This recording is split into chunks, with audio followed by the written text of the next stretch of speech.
In the shadowed dawn of the Middle Ages, as the embers of antiquity cracked, sputtered, and dimmed under the cold winds of change sweeping across the ravaged landscapes of a fallen empire, a new civilization raw, uncertain, and forged under the weight of faith, steel, hunger, and hope began to take shape on the European continent, where nobles and kings, priests and warriors, peasants and scholars, merchants and mystics all played their part in weaving the groundwork of the coming world, where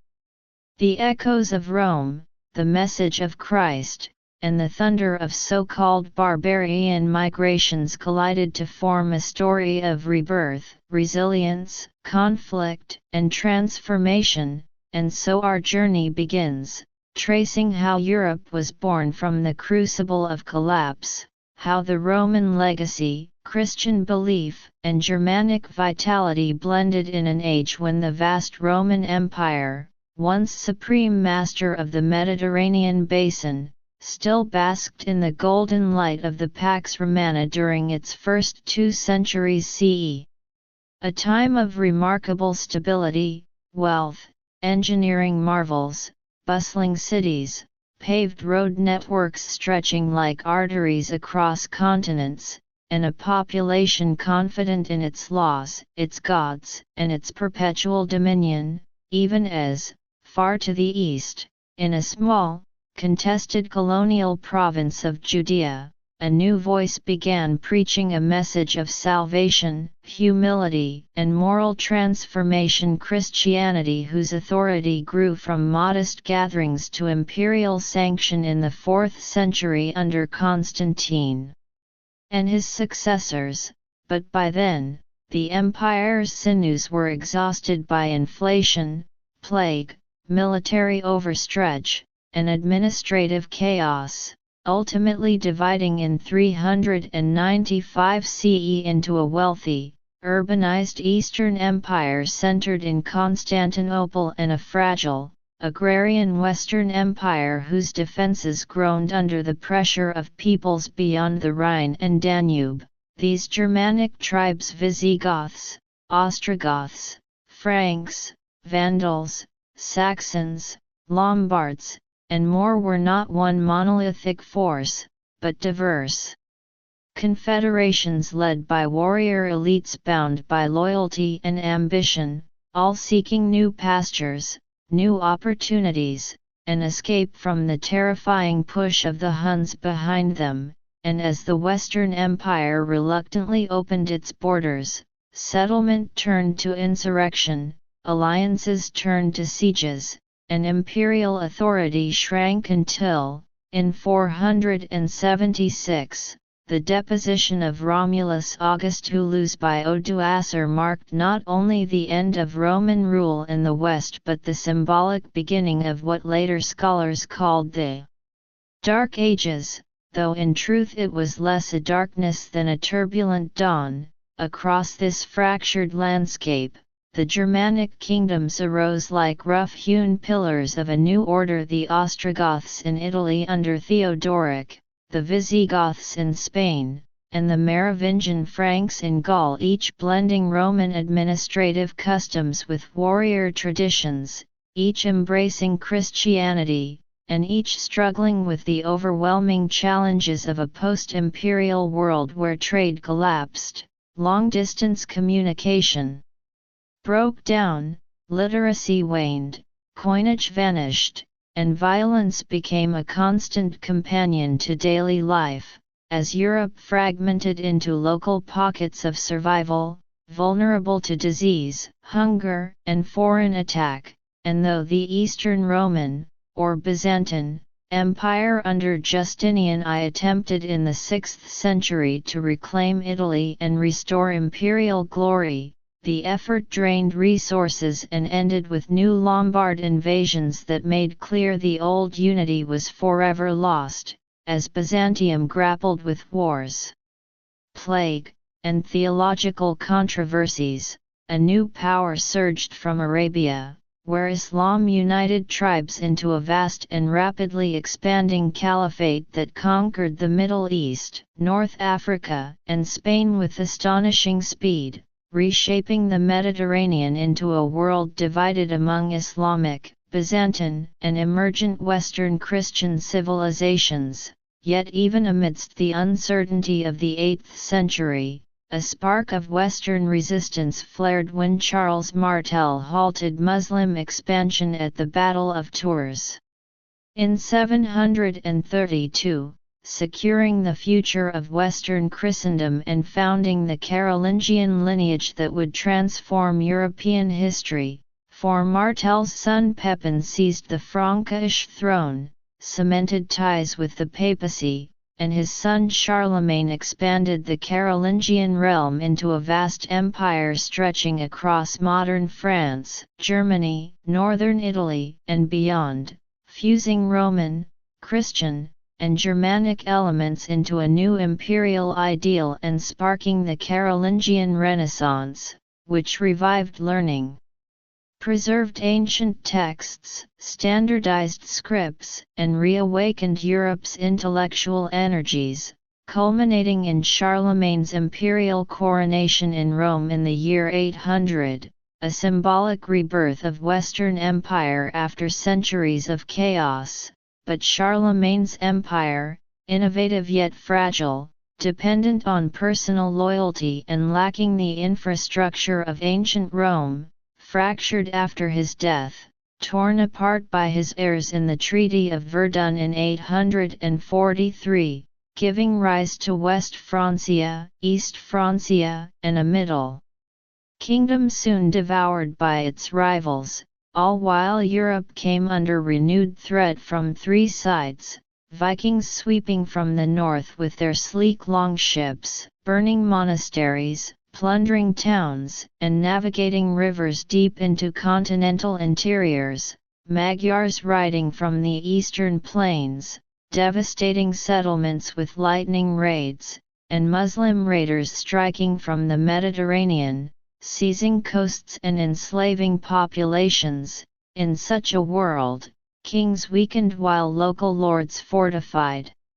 themselves in wooden then stone castles, exerting coercive power over peasants whose labor became the foundation of a new social order: feudalism, where land, loyalty, and military service formed a dense web of obligations binding nobles and vassals, shaping societies into decentralized realms where aristocratic warriors, mounted on cavalry made potent by the stirrup, became the decisive force in warfare, and Europe entered a period of fragmentation that would last centuries until, around the 10th century, climate warming, agricultural innovation, and the cessation of major invasions allowed recovery to begin. Alfred the Great unified England, the Normans in northern France stabilized their duchy, Otto I defeated the Hungarians at Lechfeld in 955, was crowned emperor in 962, and established the Holy Roman Empire, giving Western Europe renewed confidence. And as the year 1000 passed, Europe surged into a remarkable age of expansion, demographic growth, technological innovation, and commercial revival, clearing forests, reclaiming land, founding new towns, establishing universities, and giving rise to merchant republics, especially in Italy, that revitalized Mediterranean trade, while intellectual life blossomed through cathedral schools, scholastic inquiry, and renewed engagement with classical texts. European frontiers expanded as Normans conquered England in 1066 at Hastings, transforming its language, law, and aristocracy. Christian kingdoms in Iberia pushed south against Muslim-held territories in a long reconquista. Norman adventurers took control of southern Italy and Sicily, German migrants moved eastward into Slavic lands, and in 1095, with Pope Urban II's call to arms, the Crusaders marched to the eastern Mediterranean, establishing short-lived Crusader states but demonstrating the newfound reach of papal authority, for the Church once weak and dominated by local elites had, through reform movements and conflicts such as Gregory VII versus Henry IV, at Canossa, transformed itself into a centralized, disciplined, hierarchical institution wielding massive spiritual and political influence, its popes claiming supremacy over kings even as monarchs sought to consolidate power, build stronger administrations, and tame their nobles. The Capetians strengthened the French monarchy, English kings ruled a compact realm with increasing efficiency, Spanish monarchs advanced their reconquest aspirations, while the Holy Roman Empire fractured into autonomous principalities despite emperors like Frederick Barbarossa striving in vain for control. All these developments, urbanization, cultural vitality, renewed kingship, ecclesiastical authority, reached a dramatic turning point around 1300 when climate deterioration triggered harvest failures. Then in 1347 the Black Death arrived, a cataclysm that killed a third of Europe's population, emptied villages, shattered economies, traumatized survivors, and yet paradoxically empowered peasants and workers through labor scarcity, boosting wages, eroding serfdom in the West, and setting the stage for social change even as revolts erupted across the continent, ultimately suppressed but leaving lasting marks on the structure of society. After the plague, Europe experienced an extraordinary resurgence, nurturing technological progress, windmills, watermills, eyeglasses, improved metallurgy, and the revolutionary printing press, and giving birth to the vibrant Italian Renaissance, where scholars,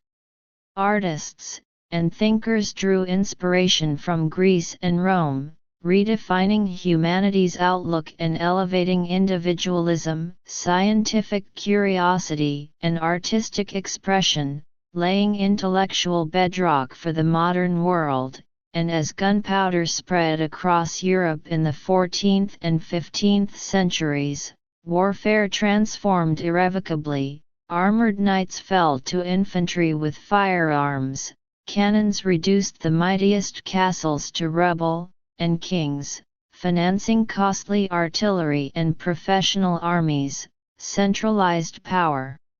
dismantling the military independence of nobles who became courtiers and administrators, as conflicts such as the 100 Years' War ravaged France until the astonishing rise of Joan of Arc revived French fortunes, allowing the kingdom to expel the English, while in Iberia, the union of Ferdinand of Aragon and Isabella of Castile forged Spain, whose armies conquered Granada in 1492, completing the Reconquista and establishing one of Europe's first truly unified nation-states alongside France and England, even as Germany and Italy remained divided. Thus, as the Middle Ages drew to a close, Europe revitalized, assertive, technologically advancing, politically consolidating, turned its gaze outward, with Portugal navigating around Africa into the Indian Ocean, Spain crossing the Atlantic, and Columbus's voyage in 1492 symbolizing a world about to be reshaped by European exploration, conquest, colonization, and exchange, marking not only the end of the medieval era but the dawn of a new global age born from a millennium of struggle, invention, ambition, conflict, reinvention, and the ceaseless human drive to survive, adapt, and ascend from the ruins of the past into the promise of the future. As the final echoes of the medieval world faded into twilight, Europe stood at the precipice of a profound transformation, a continent that had weathered storms of unimaginable scale, centuries of invasions that shattered kingdoms, plagues that emptied villages overnight, famines that carved suffering into the earth, and wars that drenched fields in the blood of nobles and peasants alike. Yet through every moment of darkness, a stubborn spark of resilience endured, carried by monks who preserved ancient texts in candlelit halls, by inventors who dreamed beyond the limits of their age, by merchants who bridged distant lands with fragile caravans, and by rulers who sought order in a world of chaos. And now, as the 15th century drew its final breath, that spark erupted into a blazing dawn, for Europe, once fractured, vulnerable, and unsure of its future, had remade itself into a civilization infused with ambition, curiosity, and boundless energy, emerging from the crucible of the Middle Ages as a force prepared to reach beyond its borders and redefine the very shape of the world. The castles that once symbolized feudal isolation now stood as relics behind advancing armies armed with gunpowder and steel, while kings who had once bowed to unruly nobles now commanded centralized states capable of projecting power across seas. The Church, tempered by reform and conflict, wielded immense influence but now shared the stage with rising secular monarchies and a new class of thinkers whose Renaissance curiosity challenged old assumptions, igniting a revolution in art, science, and philosophy. And in the bustling ports of Genoa, Lisbon, Venice, and Seville, ships creaked under the weight of maps, provisions, and dreams, ready to slice through oceans once feared as the edge of the world. Behind them lay the memory of a millennium forged in suffering and rebirth: Charlemagne's empire, Viking raids, crusades both triumphant and tragic, the terror of the Black Death, the slow death of feudalism, the rebirth of cities, the rise of universities, and the thunder of cannons that signaled the end of the Knight's Age. And ahead stretched horizons untouched by European eyes, continents waiting to be encountered, traded with, conquered, misunderstood, transformed. And so, as Columbus set his sails westward in 1492, as Portuguese explorers slipped along the coasts of Africa toward hidden kingdoms, and as scholars in Florence, Paris, and Oxford cracked open newly printed books that expanded the boundaries of knowledge, the Middle Ages ended not with silence but with a roar, a surge of exploration, innovation, and ambition that would propel Europe into the modern era, an era whose triumphs and tragedies, discoveries, and devastations, would forever reshape the globe. Thus the story of medieval Europe, born from the ashes of Rome and tempered by the trials of 1,000 years, reaches its final chapter, an ending forged not in defeat, but in transformation, as a once broken continent rose from adversity to seize a destiny that would echo across continents, centuries, and civilizations, leaving an indelible mark on the world that followed.